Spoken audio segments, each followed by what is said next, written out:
Previously on Limbo, Grub.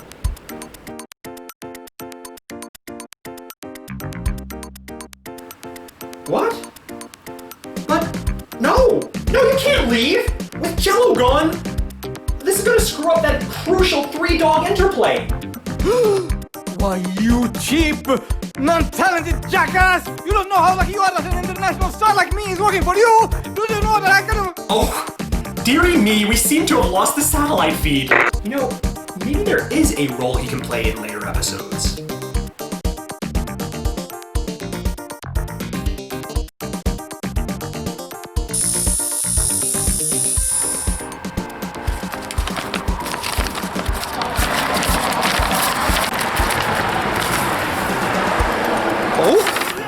I know what this is. Foreshadowing.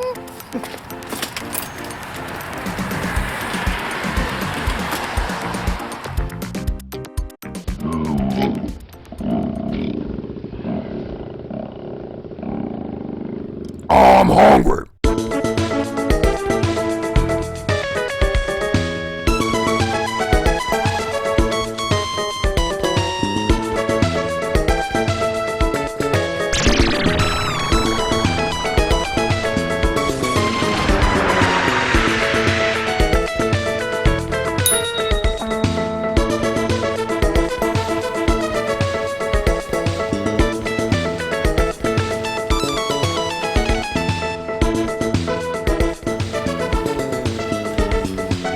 You're such a bad doggy, that's it, I've had it with you, that was it, I'm done, that's the last straw, squeak a lily. From the farms of Franklin come these wonderful non-GMO baked balls of falafel, a tasty plant-based alternative to everyday meatballs, comprised of chickpeas, zucchini, onions, and a chili-based blend of spices. Here's to your good health and great taste from your friends at Franklin Farms. Before I begin this review that would seem to be yet another vegan meat alternative, you thought this was just gonna be me coasting, right? But I don't do that anymore! Every episode from here on in is important to the plot, and this one is no different! I thought I would ask for a little assistance from one of my doggy partners.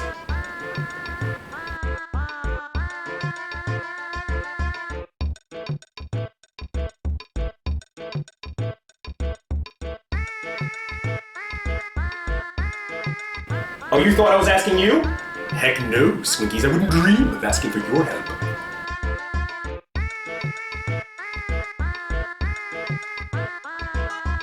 FYI, Creaky is not here. She happens to be taking a sabbatical at the... day spa.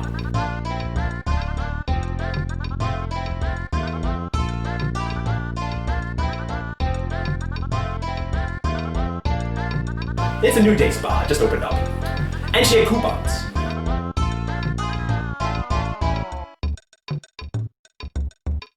Au contraire, my little boneless wonder, for I am about to debut to the show a new doggy partner. My mystery tag team partner, you might call him. And all I've got to say is, my new doggy partner is going to shake things up around here, because he is none other than the Shake Master!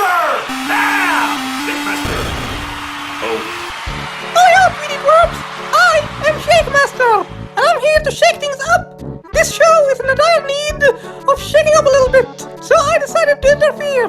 Good God, this is embarrassing. Just read the damn line. Okay, boss. And I'd like to thank DJ Clive for his generosity and this career-shaking opportunity, and I would like to shake his hand in thanks. No need, my besnooted little buddy. Your presence is thanks enough.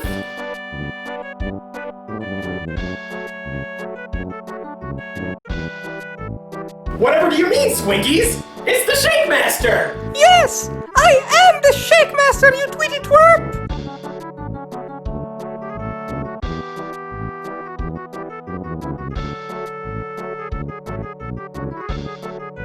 Ho-ho! You are one funny little Tweety Twerp, aren't you, little Squinkies?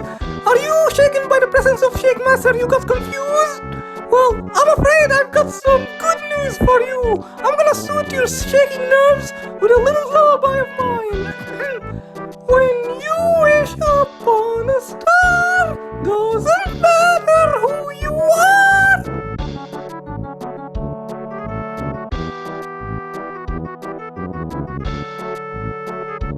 Thank you, bad news.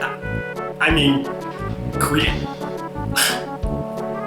Shake Master, that'll be all for now. On this show, I've tried many vegan alternatives to meat. I've tried wheat-based products, I've tried tofu-based products, I've tried plant protein-based products. This is going to be my first adventure into the world of falafel. What is falafel, you ask, besides the funniest word in the English language? Falafel is a deep-fried bowl or patty made from ground chickpeas, fava beans, or both. Falafel is a traditional Middle Eastern food commonly served in a pita, which acts as a pocket, or wrapped in a flatbread known as taboon. Falafel also frequently recurs to a wrapped sandwich that is prepared this way. More chickpeas, I guess. You know the opening of the show where I'm dancing in front of all those weird pictures of food? I think I have to re-edit it because I need to make room for some chickpeas because I feel like every other review on this show has to do with chickpeas. Every time I review hummus, that's chickpeas. That Yahuda tahina that I had a long time ago, that was chickpeas. I even had chocolate-covered chickpeas in a review. And this one sounds like a treat. Listen to this. Add some variety to meatball night. Yeah, you know, meatball night. With our falafel balls, a Mediterranean delicacy with chickpeas, zucchini, onions, and a chili spice blend. I already frickin' know what this is gonna taste like. Part of my problem is I tried the Impossible Whopper, and that spoiled me to anything else that is vegan on the market right there. Because nothing else came as close to replicating the taste of meat as that did.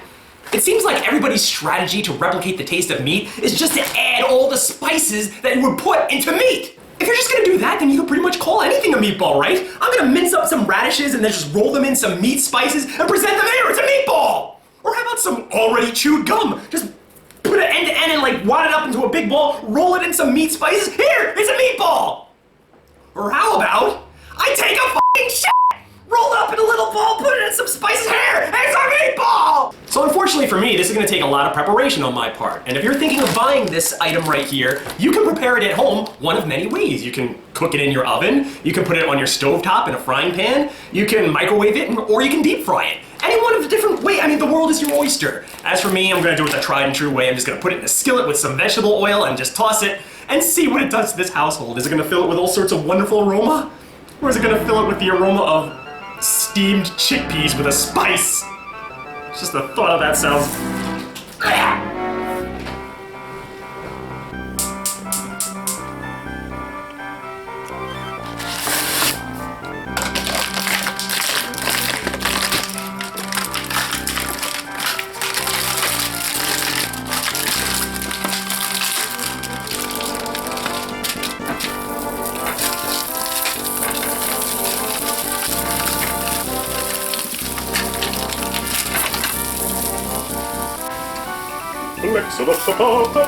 Power wheels.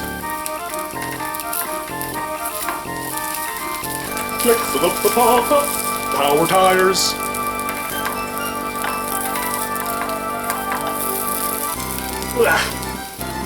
All I get is the smell of the frying pan. You know that smell, don't you? The smell of fried frying pan? Ugh. The smell of a hot non-stick surface and black residue. Just like Mama used to make.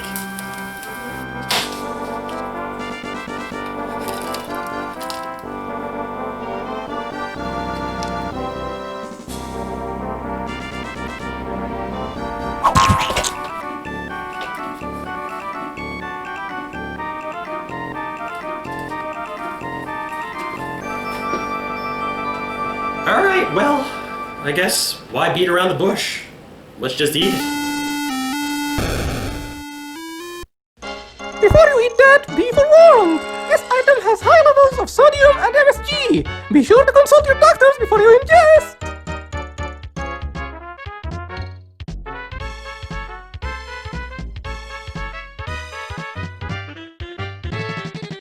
What are you talking about? I'm not Creaky! Creaky at the day spa! Yeah! Day spa!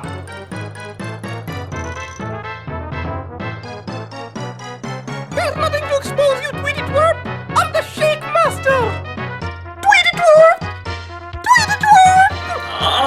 Alright, guys, we can sort this all out off camera after we wrap up, alright? Sheesh, there are 3 things you should never work with if you want to get into the YouTube business. Dogs, children, and fire. So now it's finally time to find out. Are these things a little bit of healthy or a little bit of hell?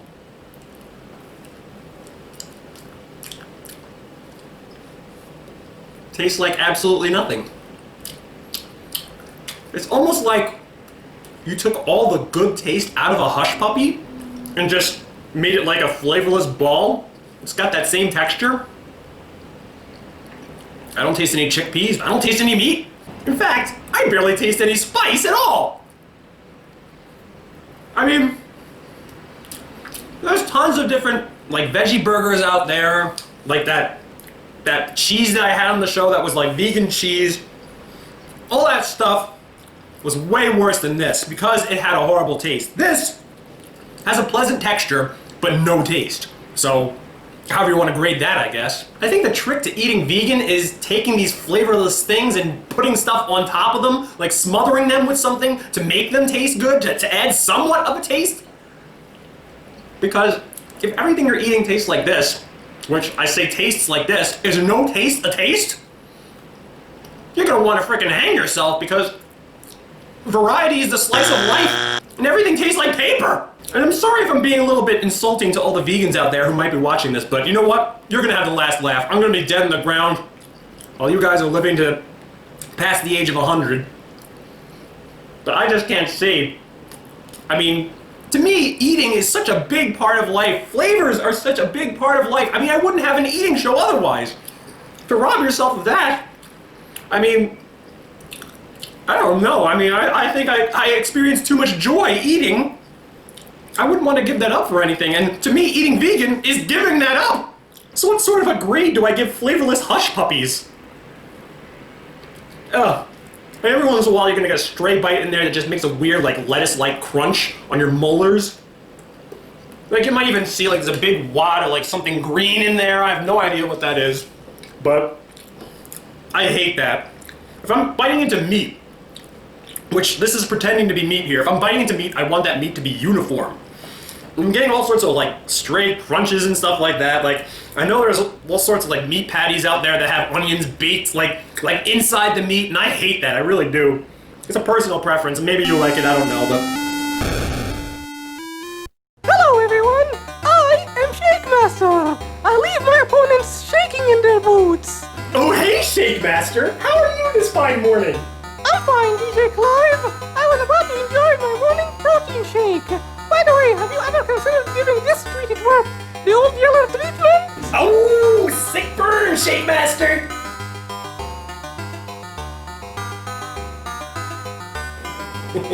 Well, we're about to wrap this episode up, I'm afraid, so that's enough for this time around. Well, my work here is done. Time for me to shake my tail out of here, folks. I wish you all good vibrations. Shake Masters out!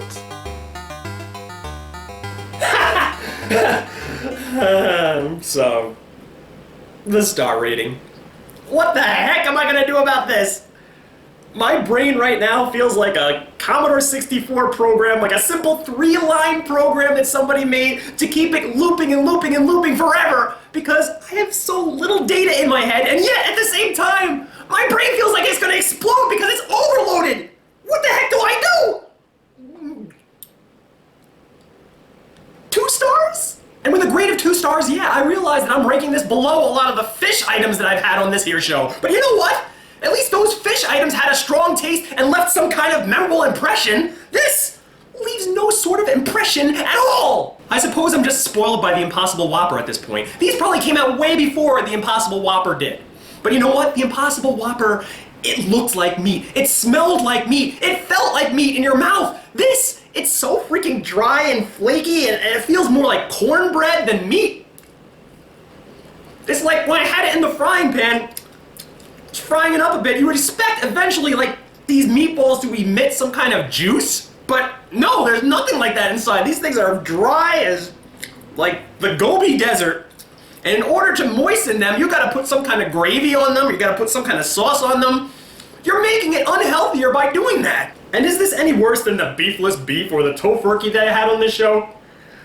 I don't think so. I think that, I mean, those might taste a little bit more like meat, but these have a little bit more utility to them. Like, you might be able to put them in a sauce and like drown them and they wouldn't give off like a strong taste, people might think that they're just like underspiced meat of some sort. I guess what I'm trying to say is these are a step in the right direction to recreating a meat-flavored product. But it's just a step.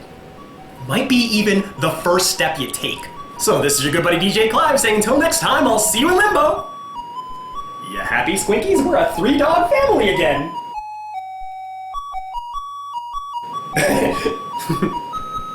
Watch out for Shake Master.